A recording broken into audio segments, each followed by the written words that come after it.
Hola amigos, welcome back to my channel. So today we're watching a video called Explore Copenhagen, a local travel guide.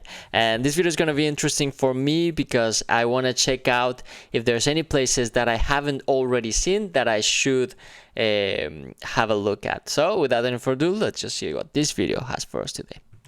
When you visit a new place like Copenhagen, there's this balance of wanting to see all the famous tourist attractions, but also finding the hidden gems and trying to see the city a bit like a local. So I think the best of both worlds is to ask a local friend, if you had to show someone around the city for a few days, where would you take them? And I'm gonna be... Okay, actually I want to answer that question because I am a local here in Copenhagen. I've been living here for a while. When I have people visiting, I usually take them to The Little Mermaid, of course, that's always on the list, even though people usually get disappointed from it. And that's not just me saying it. I think there's a bunch of articles or a bunch of websites calling it the second biggest disappointment, tourist attraction disappointment in the world, I think, or maybe in Europe. The first one being the Mannequin Peace. But the second one being the Little Mermaid. I also take them to the area around the Little Mermaid, which I think it's quite beautiful. Castel. Please don't kill me for my pronunciation in Danish. My Danish is still Iksogot. I take them to the city center, to Stroll, you know, the big commercial street. We walk around there. I take them to the botanical gardens, Nordbro. What else? What else do we do? There's so much. I just can't think right now. Well, of course, Kongens Nytorv. Nyhavn. I take them to Nyhavn. That's basically the first thing everyone wants to see because when you Google Copenhagen, that's one of the first pictures that come up. It's just beautiful. We walk around in my neighborhood as well, show them a few things, a bunch of cafes, which are also quite nice to have a look at, the bakeries. So yeah, but yeah, that's my take on it. So let's see what his take on it is. That frame for you. My name is Adam and I like to travel and make videos. And today I'm gonna show you how to travel Copenhagen like a local. There we go. Oh yeah, also the castles. Copenhagen is the Tivoli. capital of Denmark, Yeah. and is home to around 650,000 people. And the first travel tip I'll give you today is about when you should visit. If you can, The summer. Absolutely, the summer.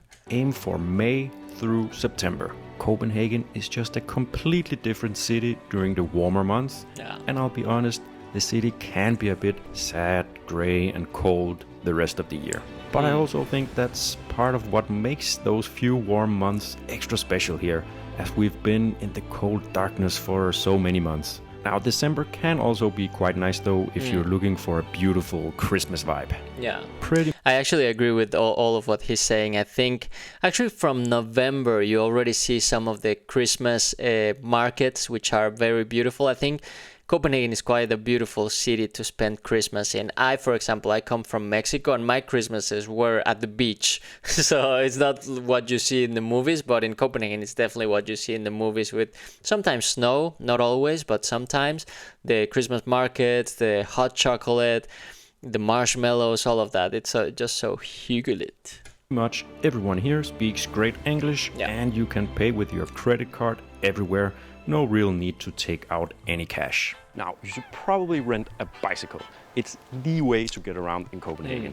I mean, I think I'm like, 28 and I have never had a car. I just don't need it. It's really easy to get around the city, just walking or biking or using public transportation. I mean, in general, public transportation here is fantastic. And if you want to save a little bit of money on accommodation, you can just stay a little bit outside the city, near a train station, and then you can quickly and easily get to the city.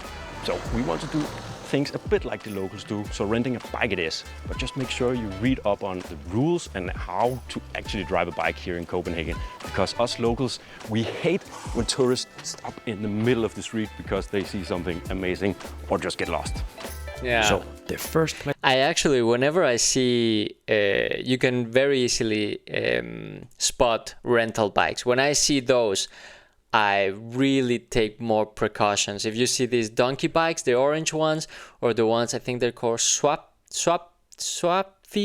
the ones with the blue wheels, sometimes those are used by locals that are just renting it for a few months, but a lot of times it's also people that are just renting them for a few days. Then I take my precautions, because it is true that people stop in the middle of the street where there's no a traffic light. They just stop because they saw something cool, like he said. And I'm like, what are you doing?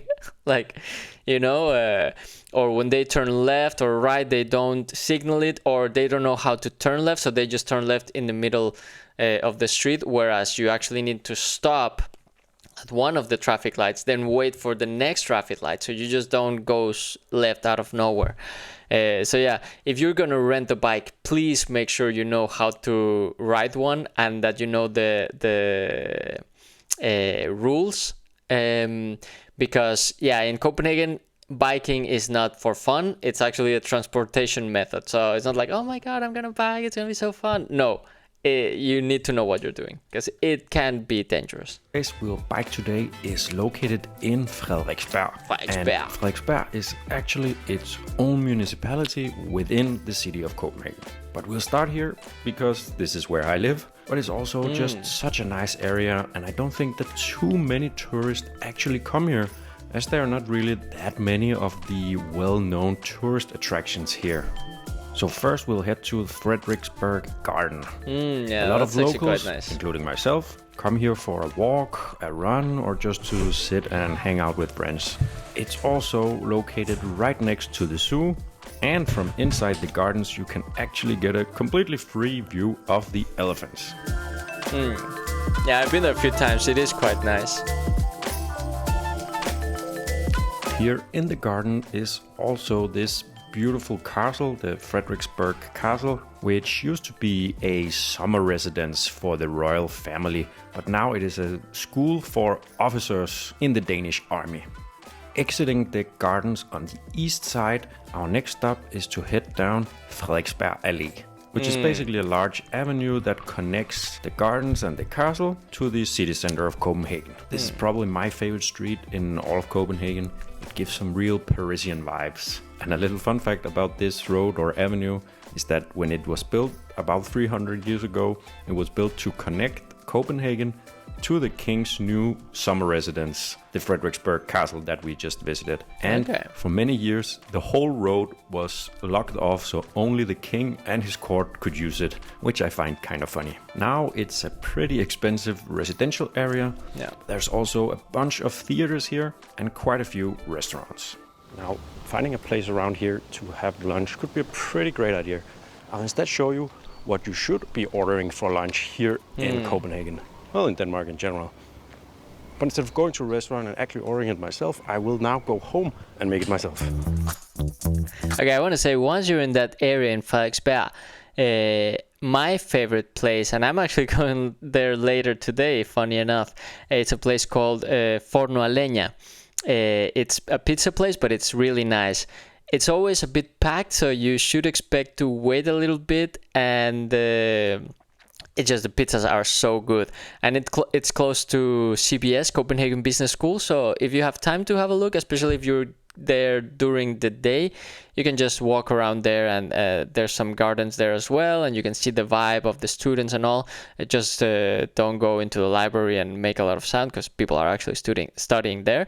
But yeah, I think it's nice also to walk to CBS and see what's going on there. Alright, so I've made it back home, and the dish that I recommend you try while here in Denmark is called smørrebrød. It's basically rye bread with stuff on top. Let me explain. Yeah, okay, that's actually a better recommendation than mine, because yeah, I forgot this is a video for people just visiting from outside.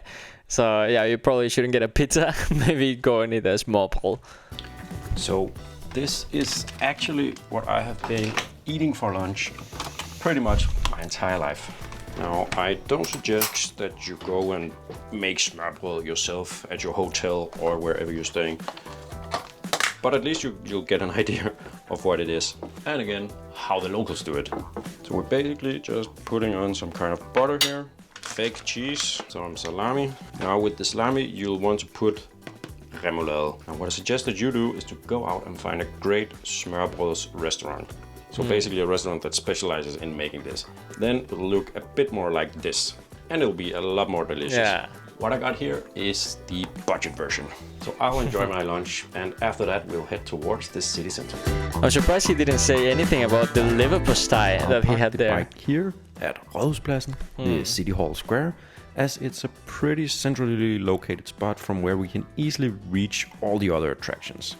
And well, from here, we'll just start walking. Now, the first thing to do here is really just to wander the streets and get a little bit lost and check out all the beautiful buildings and great shops. When you get lost down the gorgeous streets and alleyways, you might come across a place like this, one of Copenhagen's oldest stores, a tea shop. Yeah, for tea. Which Yeah, I've been opened there. all the way back in 1835. Once you're in that area, a place I would recommend is called Paludan Bar and Cafe. It's a small, not small, but it's a big coffee place where you can get brunch, you can get a burger, you can get a lot of stuff, and it's actually very fairly priced, I would say, for Copenhagen prices. I go there quite a bit. When we're done window shopping, it's time to head over to Gammel Strand to get our first glimpse of the Copenhagen canals.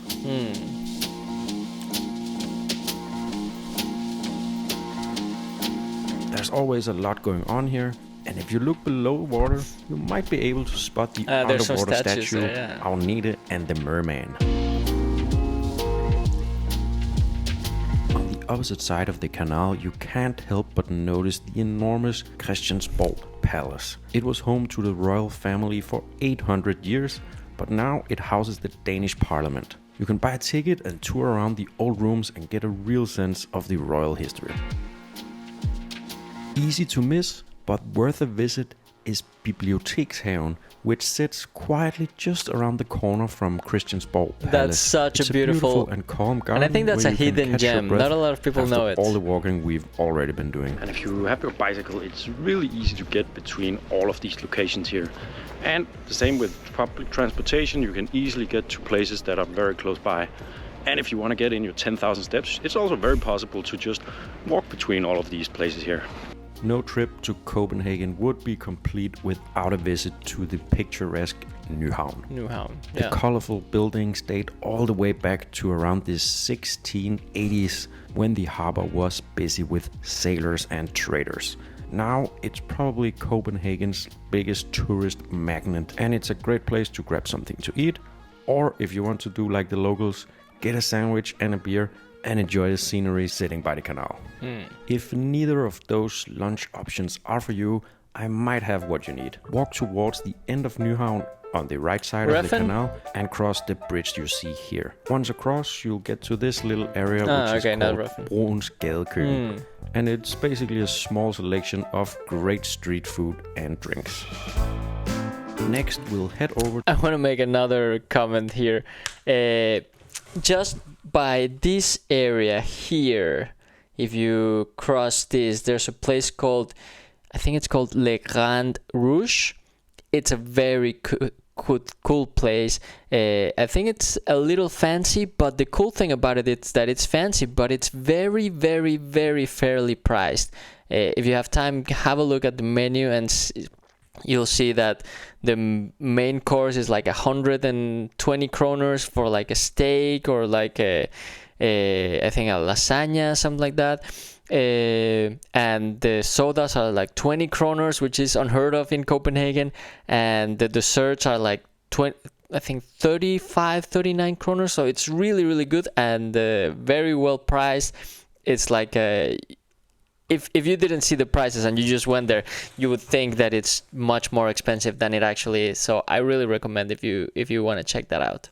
To Ophelia Plads, which is another great place to just chill out with a drink and relax, and it offers a great view of the Royal Danish Opera House. If we keep walking just a few minutes down by the water, we'll make it to Amalienborg Palace, which is the current home to the Danish royal family. One of the cool things to see here is the changing of the royal guard, which happens every day at around 11:30 or 12 a.m. Just behind Amalienborg sits the gorgeous Marmorkirken, the Marble Church. Yeah, that's pretty It's a beautiful church, and you can freely enter and see the just as beautiful insides. Now from here, we are not that far away from the Little Mermaid, which, to be honest, I think is quite underwhelming. Yeah. But since it's really close, we might just have a look. And what is perhaps the most enjoyable is to watch all these other tourists trying to get as close as possible to this tiny statue. But it is worth coming out this way, because just around the corner from the Little Mermaid, we can head into Castellet, or the Citadel. It's an old fortress that was a part of Copenhagen's defenses, and now it houses military personnel and is, well, freely open to the public to enjoy the scenery and walk the banks. Not far from Castellet, we'll find Nyboder. These rows of old yellow houses are pretty beautiful, and they were constructed to house the Danish Navy and Army. And well, still to this day, I am getting hungry again, and this time we can go over and check out Torvehallerne. The best way I can describe this place is fancy street food, but you can also buy a lot of high quality foods and ingredients if you're looking to do a little cooking yourself. Not too far from here is the very creatively named The Lakes. They have a pretty interesting history with being basically a moat around the city of Copenhagen, and they have also been used as water reservoirs for drinking water. Now though, it's a place where people come to have a walk or a run or just to hang out, and it's a lovely place to sit and just people watch. A cool thing about it also, in the winter, if the lakes actually get frozen, the government or someone checks it to see if it's actually safe for skiing, and I've actually skied in those lakes before, but it has to get frozen to a level where it's actually safe, and they will let you know. So that's also pretty cool. Of course, not in the summer, You're in but Copenhagen and the weather is nice. Go and hang out by the canals. This particular spot is called Kalvebod Bølge, and it always has a great vibe. Another activity which is practically a must-do in Copenhagen is touring the canals by boat. These large canal boats is a popular way to do it, but I recommend having a look at these smaller boats that you can drive yourself. GoBoat is a popular company to go with, or if you want the private tour, but with a captain, you can check out Hey Captain. okay. Of course, we can't forget about Tivoli, the old amusement park in the middle of Copenhagen. Very much worth a visit if you have the time, as you can easily spend a whole day here. It can also really add up cost-wise, as the entrance alone is $22, and if you want a ride pass, that'll be around $38 on top of that. Expensive, but a really great experience. A visit to the part of Copenhagen called Christianshavn is also very much recommended. It almost has that same feeling as Nyhavn with the old colorful buildings, but it's a lot less busy. When you're near, you'll likely notice the beautiful spire that sits on top of the Church of Our Savior. It's really unique, and if you're there, you can pay around $10 to climb the spire and get a great view of the city. Another popular thing to do in Christianshavn is to visit the famous Freetown Christiania. It has a super fascinating history of being sort of an independent hippie community within the city of Copenhagen. I certainly recommend you learn more about Christiania if you're interested, as I could easily fill a whole video just about this place. I'm not sure when this video was made, but I think Christiania has changed a lot in recent years. So it's not exactly what it used to be, still nice, but it's quite different from what it used to be maybe 5-10 years ago. Thanks a lot for letting me show you around Copenhagen, and please let me know if you found this video helpful, and I guess the only thing that's left to say is that you should enjoy your trip to Copenhagen. Absolutely. I think you really should enjoy a trip to Copenhagen. I love living here. I'm a bit surprised he didn't mention anything about Nordbro. I think Nordbro is quite an interesting neighborhood to walk around in. It has some very beautiful parks, and it's just a very diverse neighborhood, and you can find a lot of shops there, a lot of restaurants. So I would also add that to the little list that he made there. Maybe also for swimming, I was thinking of Nordhavn, which is also nice. In the summer to just go there, and there's a nice area where there's some restaurants, and in front of them you can chill by the water, and it's super nice. I really enjoy going there, also because I live nearby. But yeah, once you're there, you're a bit far from, not super far, but you're not close to the city center as in walking distance, but if you have a bike you can go anywhere. Anyway, I guess that is it for today's video. Let me know what you think, if there's any other spots that we're missing, and if there's any. Without any further ado, let's just end the video right here, and thank you so much for watching. Thank you for subscribing. I will see you next time. Bye.